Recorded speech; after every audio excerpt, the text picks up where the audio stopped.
The Adventures of Mr. Brouček is special just by definition. It's very unlike his other pieces. It's sort of an experiment. It's based on a novel, and it's based on the main character is an anti-hero. He's a very unpleasant guy who's always getting drunk in his pub. He doesn't like anybody. And he gets so drunk, in fact, that he imagines that he's on the moon.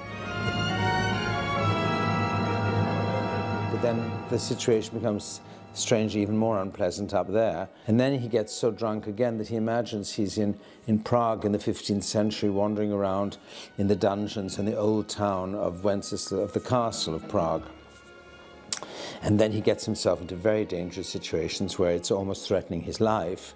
This is all in his drunken stupor.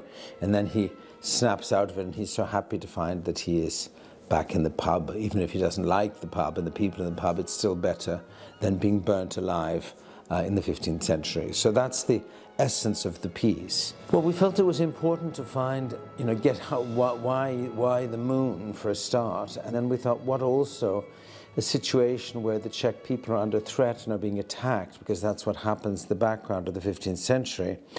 And it occurred to us when we were doing our study that, very strangely, there were parallel events in the years 1968-69. The moon landing, man went to the moon in 1969, but in 1968, of course, was the Prague Spring. It was the beginning of flower power, the hippie culture, the drug culture, the first Woodstock. We call it Moonstock in our show. We're using images from 68, 69 to remind the audience of what it was like. And in fact, in the pub, we have everyone watching the moon landing, the famous Apollo landing.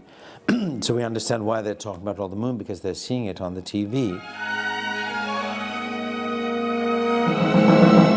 Janaček's, we haven't even talked about the music, which is absolutely sensational, as it always is, and the orchestration and his way of constructing things musically is so fantastic. And this orchestra and this chorus and my old friend Simon Rattle conducting, I think it's going to be very exciting to do this all together. We're very excited.